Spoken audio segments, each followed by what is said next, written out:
A very good evening to one and all, and a warm welcome to the In-Service Skills Enhancement Program presented by VidyaDaan Foundation.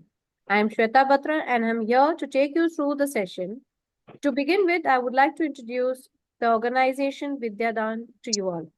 VidyaDaan Foundation is a transformative non-profit organization. It is dedicated in empowering underprivileged children, youth, and women through the power of education. With an unwavering commitment to fostering a bright future, VidyaDaan Foundation is at the forefront of providing high quality education in India, thereby enabling disadvantaged children to unlock their potential. To enhance the quality of education, it also conducts teacher training programs.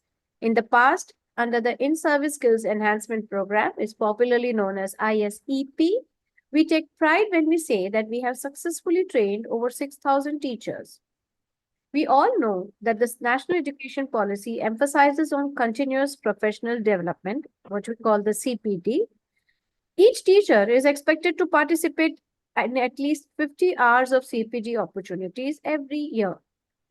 Now we have resumed the in-service skill enhancement program, and it's going to be an ongoing one. We shall have a session every Saturday from 5 to 6, and our speakers will be eminent educators who will share their expertise on various relevant and pressing topics for us as educators. Point to be noted is that educators who successfully attend the program will be receiving a valid e-certificate which states that you have completed 1 hour of training. I will briefly inform you the process to this. After the presentation by our speaker, we will be sharing a questionnaire that will be based on today's content. The person who gets scores 7 and above is eligible for the e-certificate. Please note the Google link will be shared and it has to be filled before leaving the meeting. In case you want the e-certificate, you will have to pay a small fee of rupees 100 and you will receive your e-certificate via WhatsApp within 7 working days. A point that I would like to put here is that since there was a delay in submission of your details last week, there are a few people who wouldn't have yet received the certificates. I request them to either send us a WhatsApp or an email and the needful will be done. Coming to the session, I would introduce to you all the eminent speaker we have today with us. Our esteemed guest for today is Mrs. Anju Bhutani. Madam is the manager cum academic coordinator of Bharatiya Vidya Bhavan schools in Nagpur. Anjuji is a master trainer in the training unit of CBSE and has empowered many teachers through these sessions. Madam is a BA, MA, and MPhil, and the point to be noted is a gold medalist at the graduation level and a silver medalist at the post-graduation level. Previously, Madam has been a principal at Bhavan's Civil Line Schools. A very warm welcome to you, Madam, from the team of VidyaDaan. We are honored to have you to taking this time out for us. In the meanwhile, I would also want to bring to the notice to everyone that in case you have any relevant question pertaining to today's session, we request you to put it on the YouTube chat, and if time permits, we shall be taking your questions. I now request you, Madam, to kindly begin your session on the National Curriculum Framework, which we are all eagerly waiting for. Over to you now. Thank you. Thank you. Thank you, Madam, so much. At the outset, I, thank Madam Batra, and I appreciate and commend, the commendable job that they are doing of teaching underprivileged children, providing this kind of training. I have been in the field of education if at all you need my services for, training students, I'm always there because I'm an English person and I can take a session even on how to learn poetry. Now, coming to today's National Curriculum Framework, John Dewey said, and I quote, "If we teach the present day students as we taught yesterday's, we rob them of tomorrow." Unquote. This is the spirit that NEP enshrines. It is a path-breaking step and is the culmination of inputs from all stakeholders, parents, teachers, and even students. So it is based on the needs of students and configures the educational system to promote inclusive and equitable quality education to promote lifelong learning opportunities. Well, we all know that Vedic age was the glorious period. So from Vedic age to Macaulay's and finally to new education policy, it has been an eventful journey. Next slide, please. With NEP, the National Curriculum Framework 2023 was also released. The pre-draft was placed for public comment on 6th April 2023. The pre-draft was, please, I'm very sorry, later it was submitted to the Education Minister on 29 July 2023 and finally it was released on 23rd August 23. Earlier in 22, NCF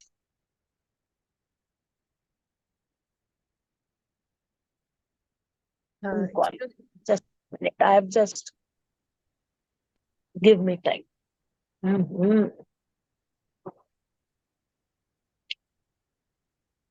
That is what happens in a mobile. So in August 22, NCF Foundation was released and this high school for, first to 12 was released on 23rd August 23.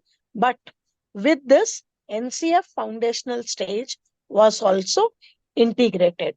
Next slide, please. Before we proceed with National Curriculum Framework, we need to have a look at NEP 2020.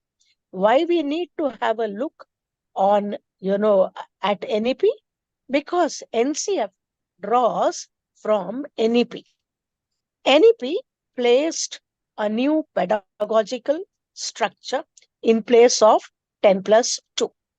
The new structure, as you all are aware, is 5+3+3+4. 5 is denoted as foundational stage, comprising of nursery, KG1, KG2, and standard 1 and 2. Standard 3 and 4, 3, 4 and 5 constitute preparatory stage. 6, 7, 8 is the middle stage. Secondary stage consists of 9, 10, 11 and 12. Now this does not merely mark a departure from 10+2 system, but it represents a significant change in the educational system. Now we need to understand other key features as well, because NEP lays a lot of emphasis on early childhood care and education. It brings kindergarten in the ambit of formal educational system where uniform curriculum will be followed. You all are aware that earlier pre-primary was not in the ambit of formal education.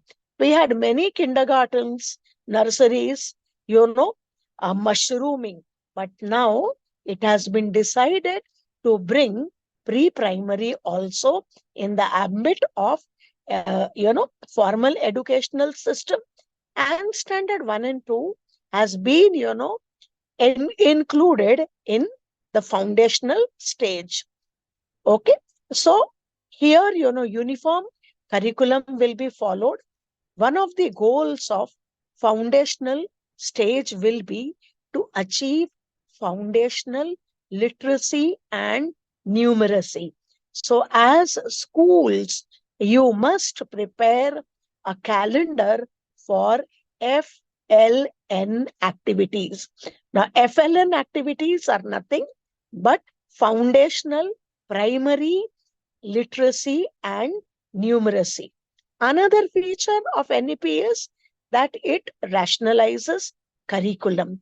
That is, it has brought in some reduction in curriculum, giving more time to learning. Then NEP promotes skill education, and it strictly follows activity-based, interactive, constructivist, and experiential mode of learning with no hard separation between academic and skill subjects.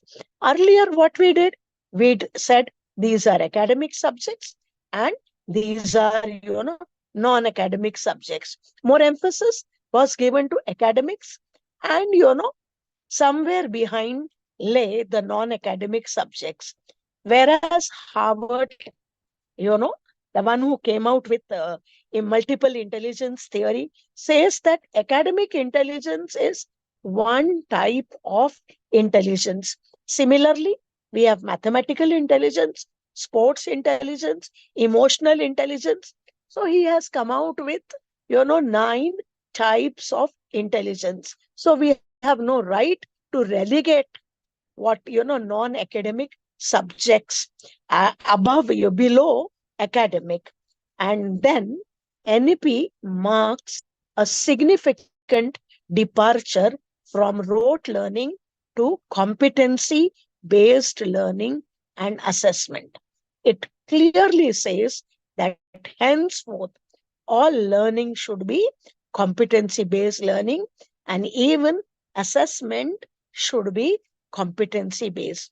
Let us understand what is competency based learning. Competency based learning is a demonstration of knowledge, skills, values, and attitudes required for dealing with real life education.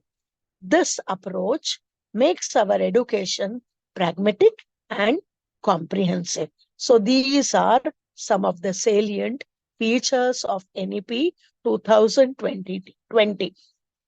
We need, if we want to understand, NCF, we need to understand what NEP is. So I would like to move towards the next slide, madam. Now we come to NEP. You see? Next slide, please, madam. Now, NEP, it promotes multilingualism. It promotes vocational education, modular board examination, assessment reforms, flexible subject choice at secondary level, and 360-degree holistic report card. Okay, now we come to slide 5. Let the slide remain. That is historical aspect. Let us delve into slide historical aspect, madam. Not NEP at a glance. Yeah. Let us delve into history to understand the educational journey. Now, the new policy, that is new education policy, and just a minute, something has happened. Education policy and NCF. These are not, sudden changes or flight, but it has its root in the past. We had, the first NCF in the year 1978, followed by 1988, 2000, and then 2005. Similarly, our journey began with, you can come to the next slide, with NCF in 1978, followed by 1988, 2000, 2005. Similarly, our journey began with Radhakrishnan Commission for University Education, Mudliar Commission in 1952, Kothari Commission in 1964 to 68, then New Policy of Education, 1986, Program of Action, in 1992, and finally NEP 2020. I wanted you to see NCF at a glance. Now we come to National Curriculum Framework, which has been divided into 5 parts. Part A consists of aims and curricular areas. Part B deals with school subjects. Part 3 enshrines cross-cutting themes. Part D deals with school culture and processes. And Part E is concerned with creating supportive system. Okay. Now, when we talk of cross-cutting themes, then many things come into it.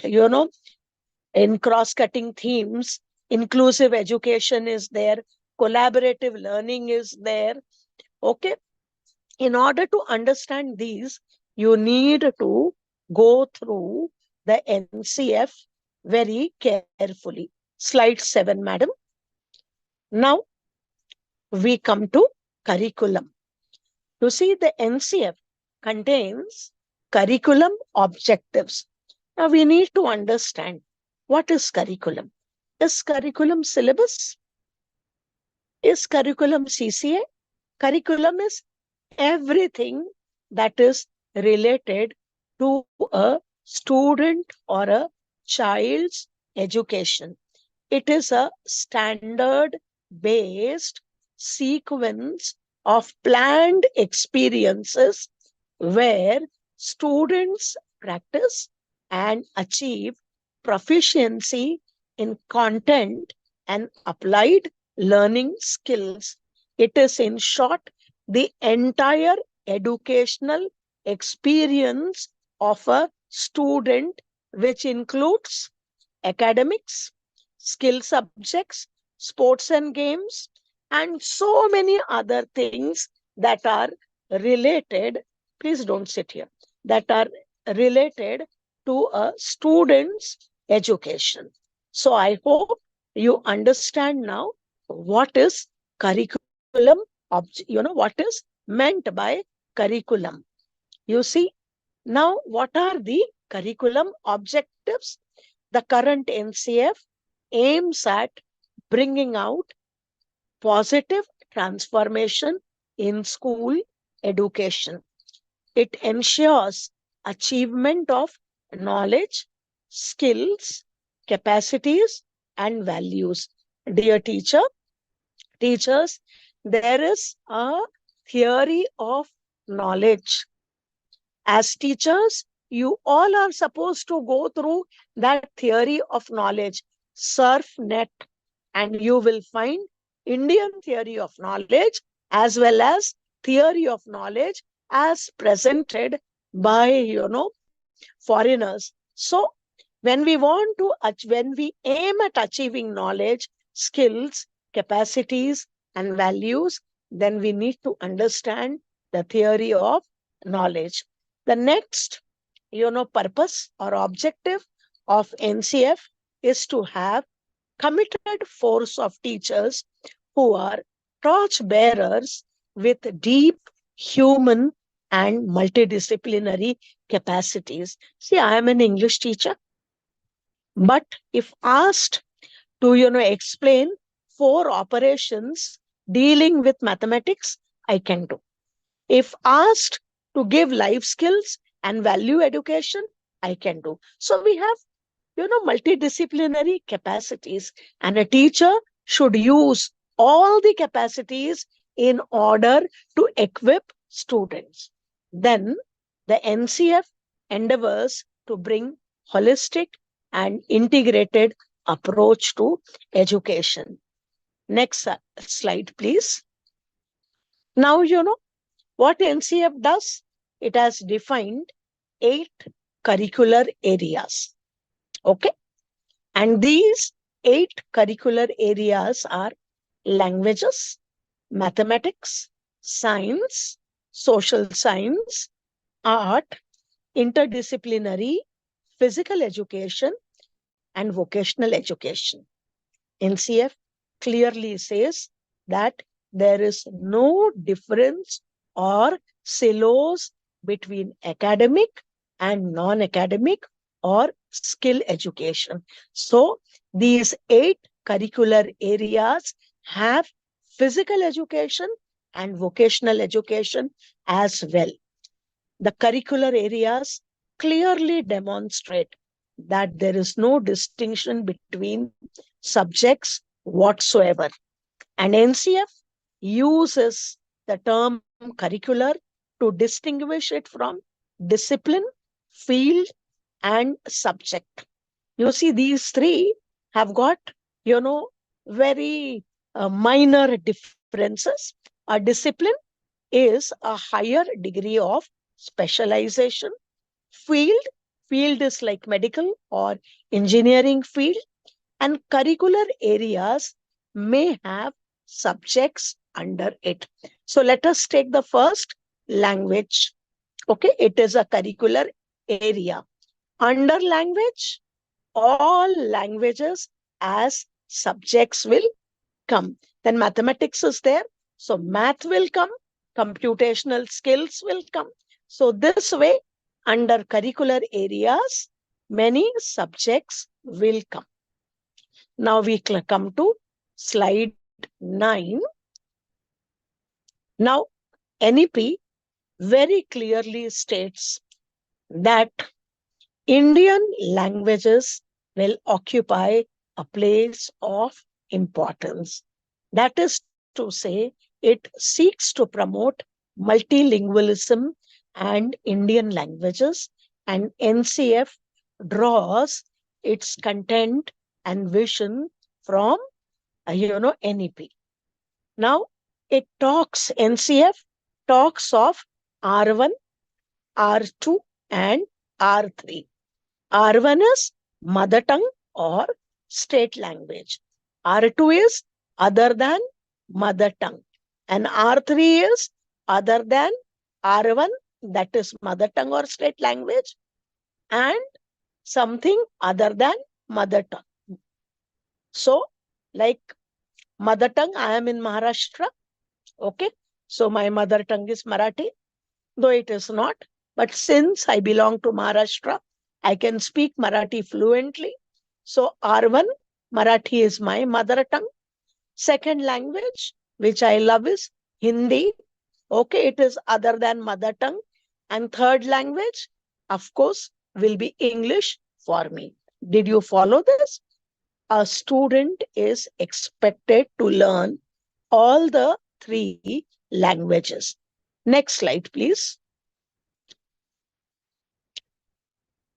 Now, NCF identifies 8 curricular areas, and each of these areas have aims, curricular goals, competencies, and learning outcomes.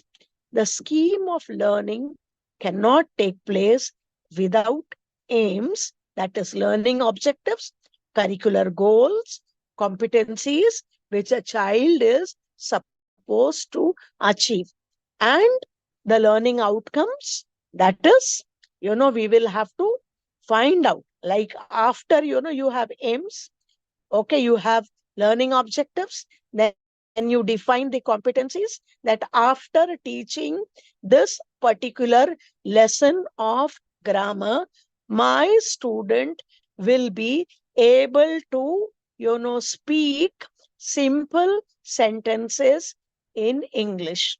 So, what is the competency?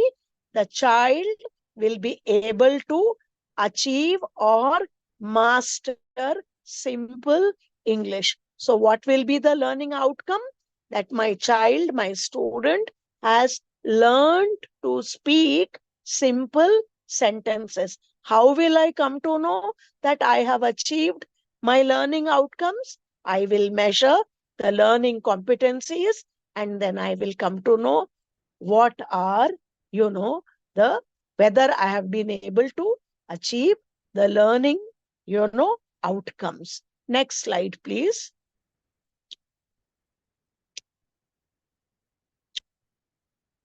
Now we come to the next slide. As I told you, the new pedagogical structure, just a minute, is 5 plus 3 plus 3 plus 4. Okay. So, just a minute.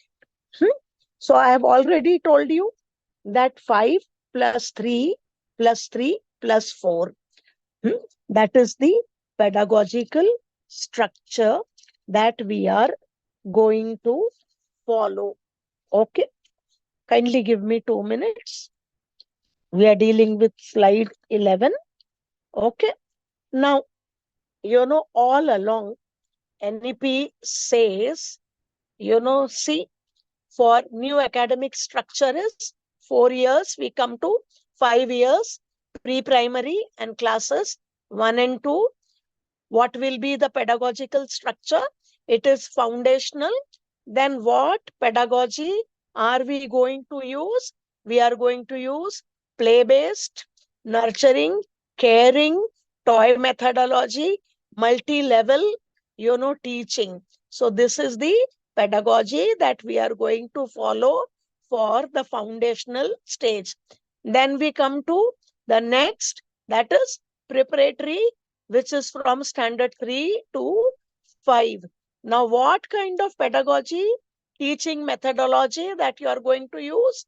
You will continue to use play-based, discovery-based, activity-based, and interactive learning. You're going to introduce at this stage interactive based and activity based teaching.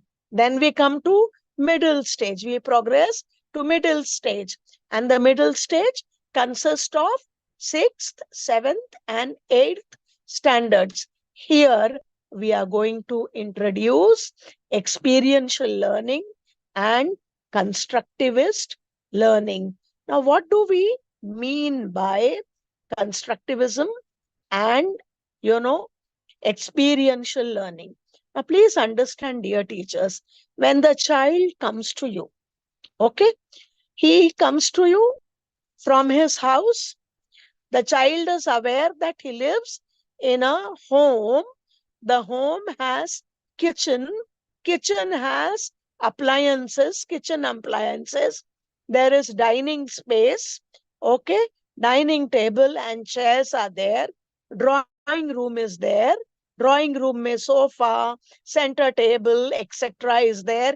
There is puja room, ceiling fan, air conditioner. So the child comes to school with some knowledge. Okay, we can't say that we are imparting knowledge. We can't say that, a child is a pail and we have to fill knowledge rupee water in it. No, no. Constructivism means, we learn by constructive knowledge in our mind through our interaction with the environment. And the child's interaction with the environment has taken place at home. The child comes with some knowledge. So you try to build blocks of knowledge from his previous knowledge. You go on adding to it. You expose the child, allow the child to construct knowledge while he is interacting with the environment. So, this is known as constructivist learning. And what is experiential learning? It takes place through our experience, that is, learning through reflection on doing. It means simply hands-on learning. You must have heard insightful learning. Give some blocks to the child and then he will fidget with it and suddenly he will make a tower. When insight occurs, reflection occurs, leading to insight, and then experience is there and a tower is made. So remember, our tiny tots come to school with pre-knowledge. I'll give you an example. Newton saw apple falling. Montu heard this from his mother and tossed the ball high up in the air and saw the ball returning. Okay, and the child learned all about gravitational pull. So this is the experience that the teacher is going to give, to the student. Then we come to the last academic structure as far as school education is concerned. It consists of 4 years: 9th, 10th, 11th, 12th. Earlier, 9th, 10th was secondary, 11th, 12th was senior secondary.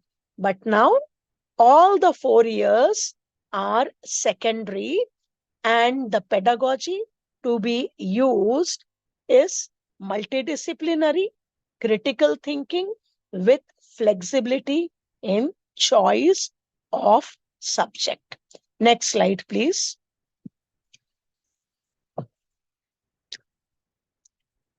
Now we come to, slide 12. I will quickly browse through this because you all know the foundational curriculum is clearly linked to the developmental domains of a child. Here, the focus is on physical development, that is, gross motor skills. In other words, large muscle activities, fine motor activities, and sensory development.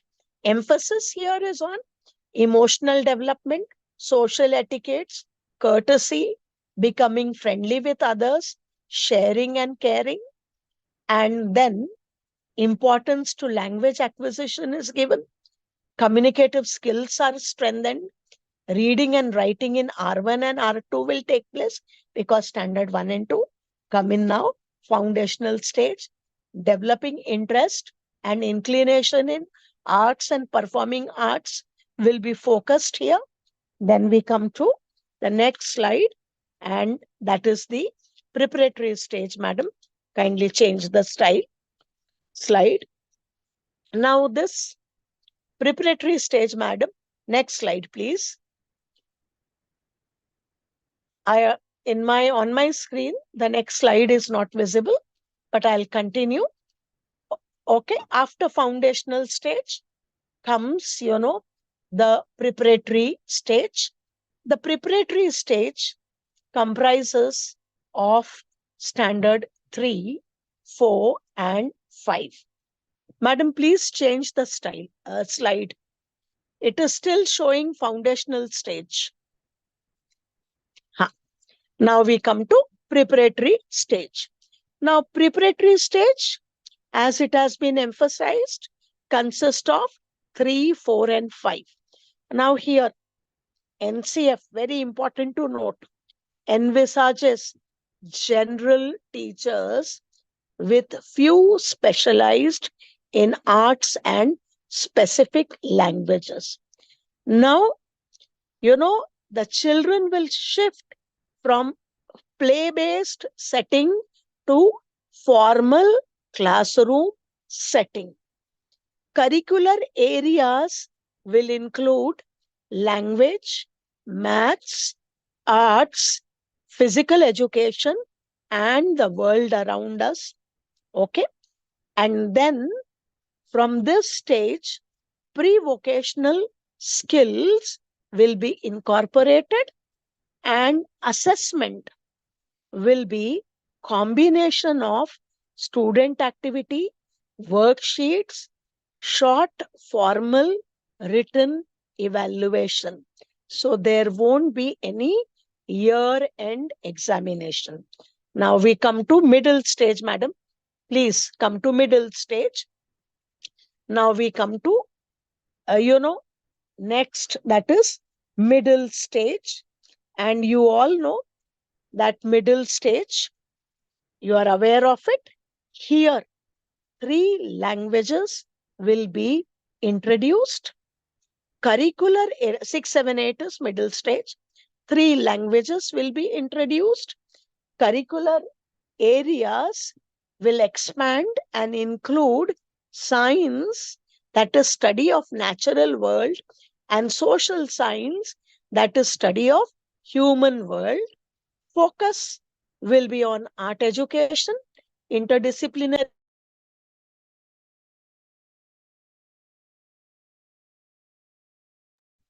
Just a minute, madam. Kindly excuse me. I fail to understand why people call up unnecessarily.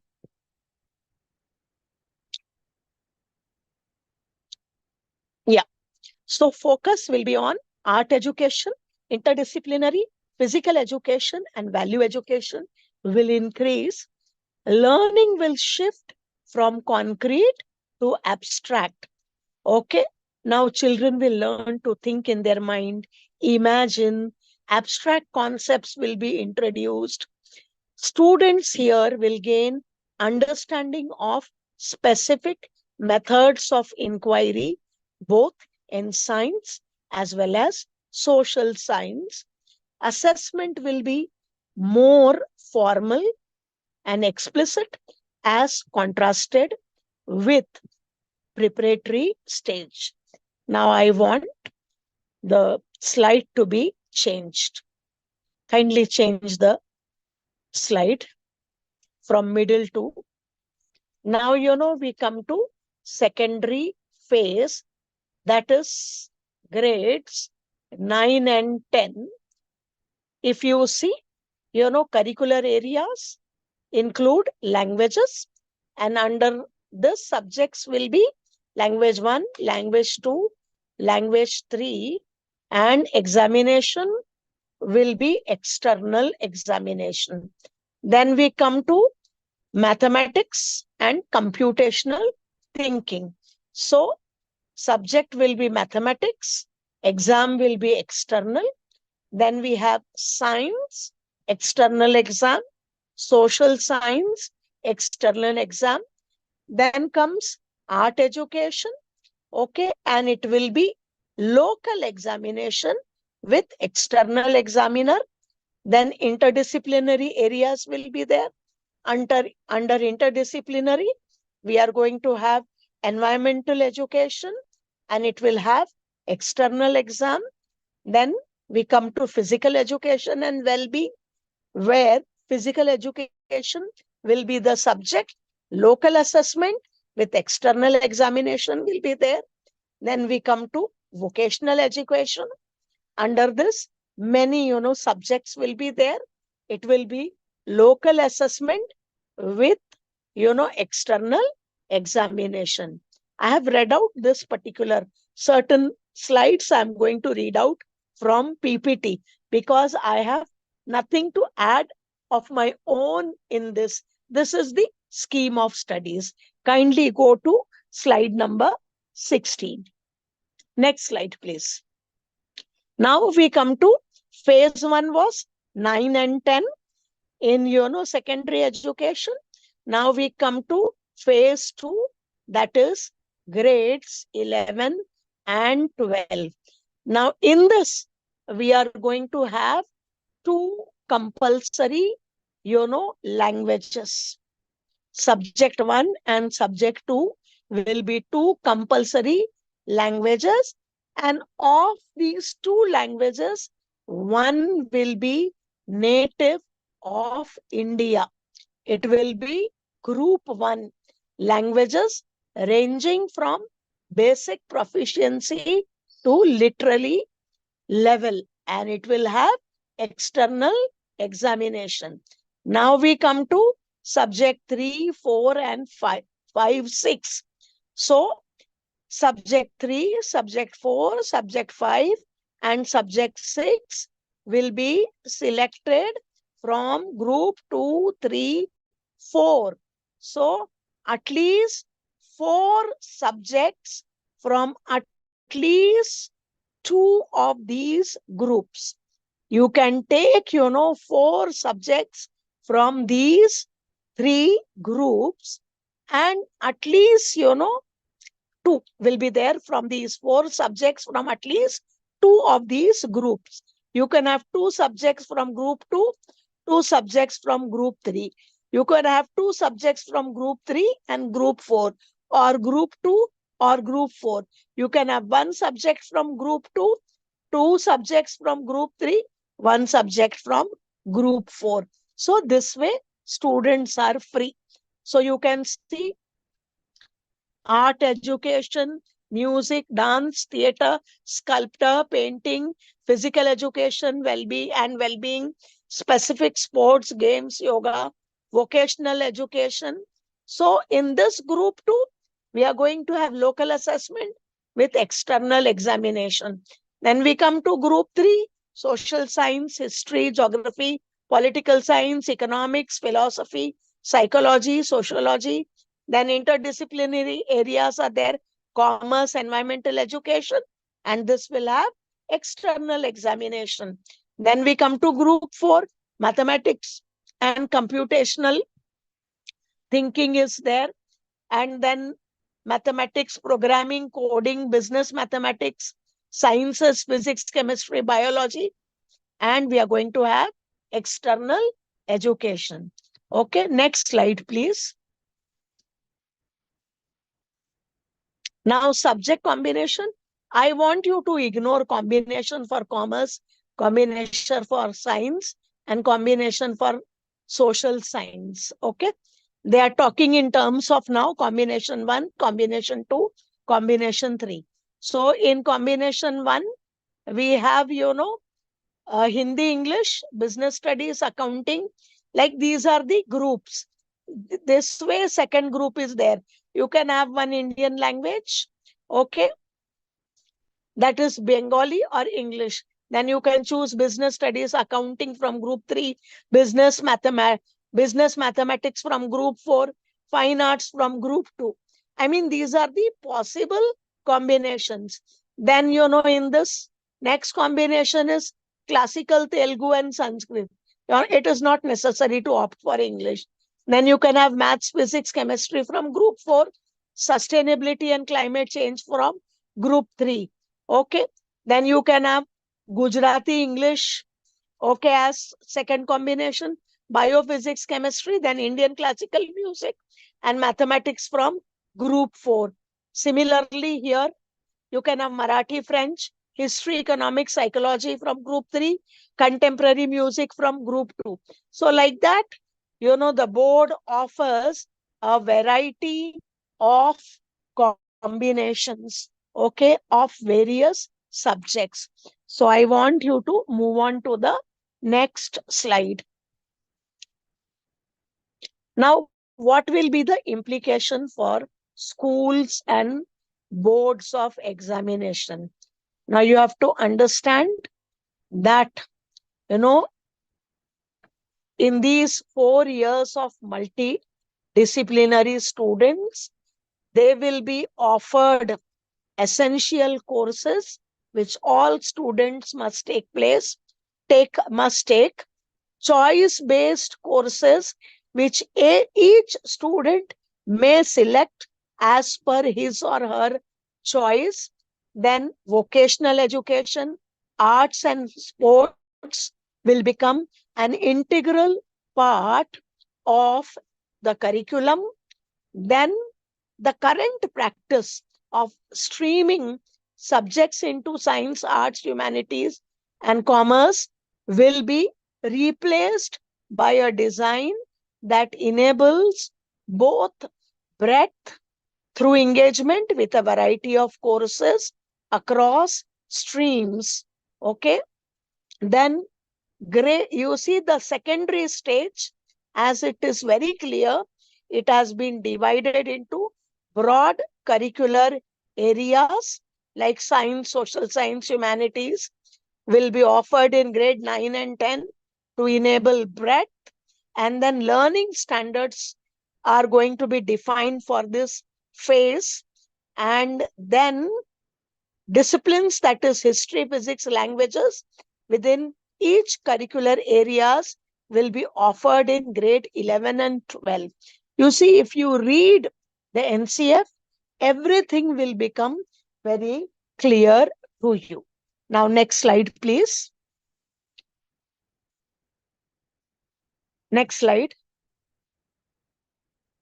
Now we come to pedagogical approaches. We have already discussed that, all along the teacher has dominated the learning educational scene.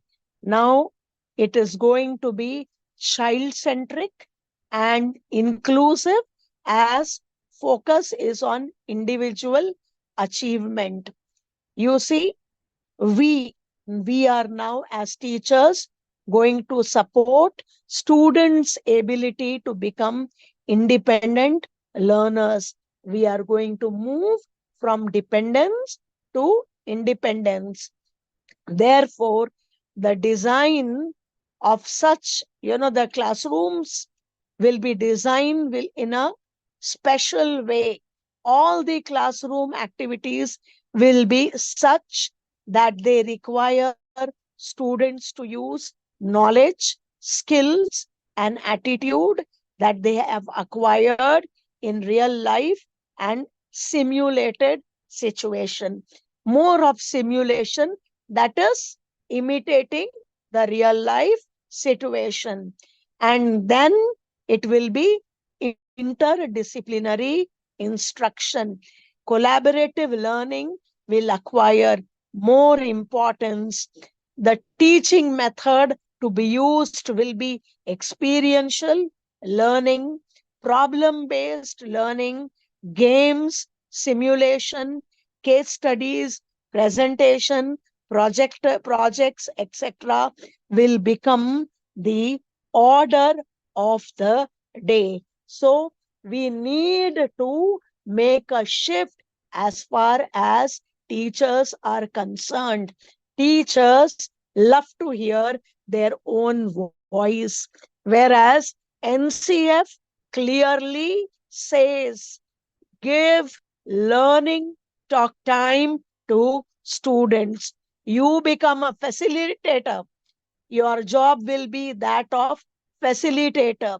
If there is a problem in students' understanding and comprehension, then the teacher's intervention will be required. The student to be treated as a sapling, provide the right amount of sunshine, provide the right amount of manure, provide the right amount of water, and your students will flourish and bloom. Next slide, please. Next slide, please. Now we come to assessment practices. You see, assessment practices will change. You see, we are going to measure student learning in the form of attainment of learning outcomes. We are going to follow competency based learning, and we are going to have competency based assessment. How are we going to assess competency based? We are going to measure the learning outcomes, and then we can say 70% of my students have understood algebraic expressions. Out of 30% students, 15 have partially understood, 15% have partially understood, and 15% have not understood at all. If 15% have not understood at all, we will make remediation for them, and then after that, we are again going to measure their learning outcomes.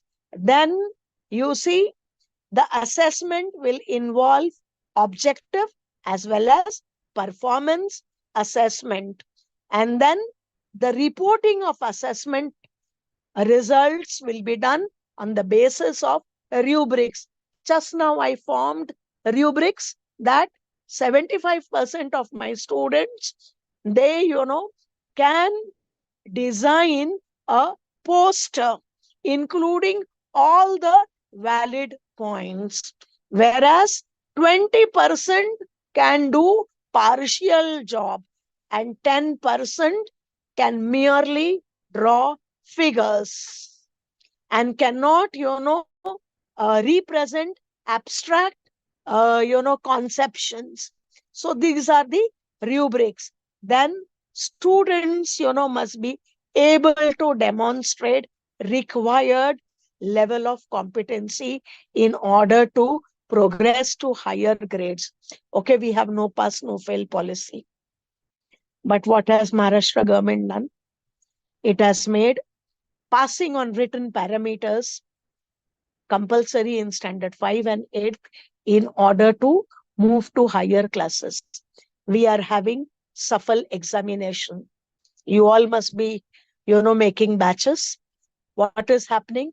We are measuring the competency of students. So we are going to measure if a child has achieved competency in mathematics and languages, science and social science, art education, physical education, and has requisite value education, then on the basis of the achievement of certain competency level, the child will be, promoted to higher classes. Okay, this is how these new assessment practices will now predominate the scene. Next slide, please. Now we come to cross-cutting themes. NEP made strong commitment to development of values. It advocated integration of values with school pedagogy and systems. NCF raises questions regarding learning values.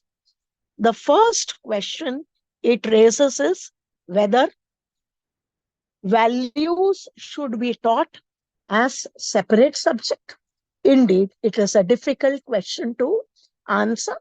There are mixed reactions because values are caught and not taught. We need to develop rigorous and interesting material which should be woven in the school system so that values are easily learnt by students. We all must demonstrate and practice values so that students can catch it. Then NCF raises the issue of value conflict in students. For example, there is a father. Okay, the father is at home. Somebody comes to meet. The father says, go and tell him, I am not at home. The child goes and says, my father says he is not at home. Okay, so the father has taught lying sometimes is good. And when the child starts lying, the father does not like. Then this creates value conflict in the mind of the child. Now, father and son, or mother and daughter, mother and son, father and daughter, are in a hurry to reach a particular place. Time is running out and it is red signal and the father jumps the signal. Again, value conflict. Is it right to jump the signal? So what we need to do in such cases, we need to have open dialogues and discussions with students regarding what is right and what is wrong. And then we need to tell them that at every point in life, we are required to make right choices. And if we make wrong choices, the consequences we are going to suffer. If we are going to lie, we will get caught one fine day. If we are going to jump the signal once, one ticket will be issued. Second, another ticket. Third time, another ticket. Fourth time, license will be suspended. Again, if you repeat, license will not be revoked. So we need to make them understand that whenever we make a right or wrong choice, we are going to face the consequences or face the music. Now, the next question is whether value education can be assessed. If yes, then how? If we want to assess values, then the focus of assessment should be on the behavior, not on the end result. Okay. Now we come to the next slide. Please, the next slide. Now both NEP and NCF advocate extensive use of technology. It places, consideration as access, use of ICT, both by students and teachers. It clearly says that we need to give access of technology to both students and teachers. Students can, use ICT for practice and self-assessment. Teachers to use it to supplement the textbook material, and NCF has clearly spelled the principles for use of ICT in school education. Kindly go through NCF. You will find a section devoted to principles for use of ICT in school education. As per NEP guidelines, NCF firmly believes in inclusive education and has clearly outlined the scope for inclusive education. No gender bias, no other consideration that you come from lower strata of society or higher strata of society. Okay, education has to be given to all. There are children who have got disability. They will be included in the school education, not integrated, but included. NCF urges schools to identify and address issues of biases and discrimination. You will be shocked to know, dear teachers, that we teachers are given to biases and we have preconceived notions that students coming from a certain background cannot learn, and we tend to label such students. We as teachers always focus on those students who are ready to answer or respond. We are not ready to give opportunity to a student who's hesitant to respond or who has got load of non-comprehension because हमारी कलई खुल जाएगी, हमने ठीक से नहीं पढ़ा है इस बच्चे को. Give equal chances to all. Know whether all can answer. And if all can't answer, look within why all can't answer. Plan remediation for them. Get rid of all kinds of biases. We need to devise methods so that all get opportunities to learn and participate in class interactions.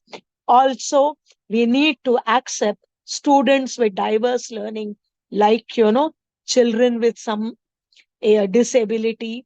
And we need to plan multi-level, lesson plans. We need to have multi-level lesson plans to cater to their needs.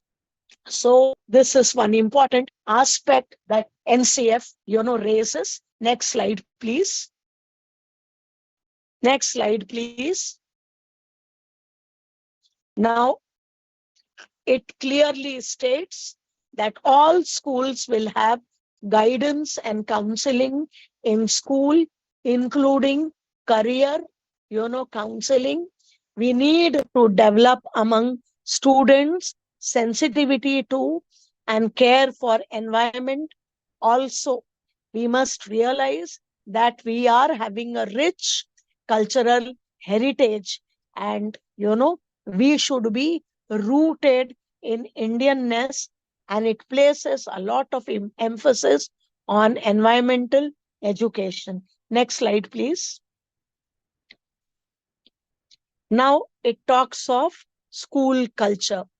School culture includes the definition of school culture, what kind of school culture it is, barrier-free culture, inclusive culture, culture of equality, culture of embracing differences, culture of, having, celebrating variety, culture of unity, culture of imparting fair education. Then it talks of various elements of school culture. It talks of developing, enabling learning environment. Such a learning environment where students acquire competencies, skills, and right values, development of values and disposition, how a school assembly could be conducted, how to engage with parents and community. Next slide, please. Then you see it has identified various processes which are important for running a school. There should be school timetable, allotment of, workload is there, how many, periods can be allotted, how many periods will be there, in a day, school assembly, how it should be conducted, what are the important elements of school assembly, library, how many books it should have. You all should know, as per CBSE, for one student, 5 books should be there. Okay. This does not include textbooks and reference books. Okay. If you are having 250 children, then your, library should have 250 into 5. Okay. Those many books. Then formulation of student committees and forums. When you form student committees, children get opportunities of decision making, leadership qualities. Forums allow them to express. We should not be afraid of student criticism. Let them develop a critical eye. Let them learn to express themselves. Then it talks of teacher collaboration and professional development. As Shweta ma'am told you, how, 50 hours of CPD is required, 25 hours in-house training, and 25 hours conducted by respective state or, COE, CBSE, that is Center of Excellence. Then school development plans, student safety is very important. So carry out safety audits every month, check the potential dangerous areas, and then have a plan to cover them. Next slide, please.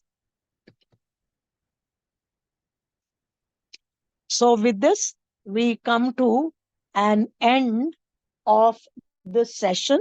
Thank you very much for a patient listening. If you have any query, I'm ready to answer.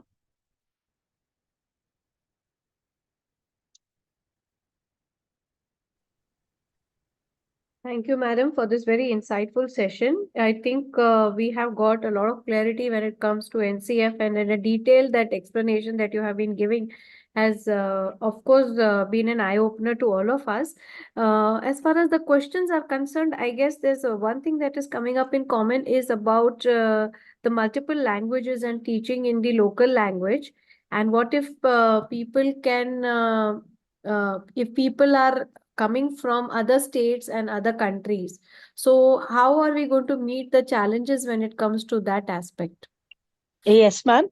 This very important question was raised when CBSE arranged, 5-hour training on NCF, physical as well as online, and they themselves did not have any answer. We expect clarity from CBSE. As of now, you see, medium of instruction widely accepted is English. And what will happen to English medium schools? Are we going to change? As far as my, thinking goes, that is my personal opinion. Overnight, so we cannot change our medium of instruction. Maybe when a child is unable to understand a particular concept in English, then it can be a mix of, local language, mother tongue, and English. Now, in Maharashtra, what the state government has done, it has, introduced the concept of compulsory Marathi. That is at school level, not at board level. Like, we have choice between Sanskrit. We teach, English, Hindi, and Sanskrit. Now, from fifth standard, a child can opt between Sanskrit and Marathi. Okay. Then in eighth, a child can offer English, Hindi, English, Marathi, from ninth, sorry, English, Hindi, English, Marathi, English, Sanskrit. This is the prevalent, instead of Marathi, it will be Tamil, Telugu, Bengali, whatever subject, Punjabi. Okay. So this is the understanding. Till now, we are having two language formula in 9th and 10th and only one language in 11th and 12th. So English, Hindi probably will continue. Third language will be the local language. Now in Maharashtra, they say teach Marathi. So what we have done, we have introduced one subject, compulsory Marathi, for those who opt for Hindi and Sanskrit, right from standard 1 till standard 10th. We conduct school level examination and give them a certificate that the child has obtained. These are his marks. This is the grade. And this is, the proficiency he has achieved. Now, CBSE is yet to, announce a clarification on this. Okay. And NCRT is yet to do it. Let's wait, watch what they are going to do, and new education policy in toto will be introduced next session, that is 25-26. And at that time, some clarity will come.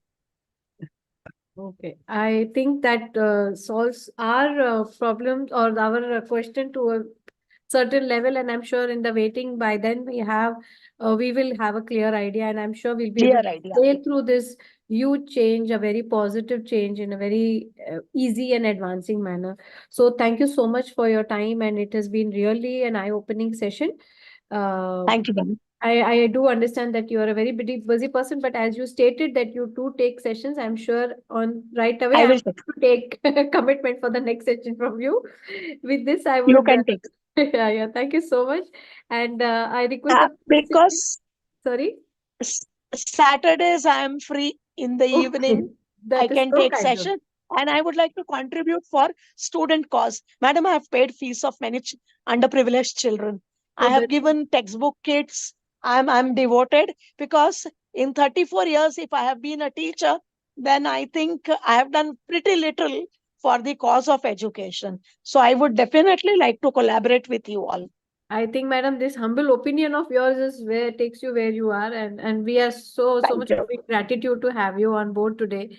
For our viewers, I would like to request them to kindly fill in the feedback link, and also in case you are looking for the certificates, you have to pay the small fee of ₹100.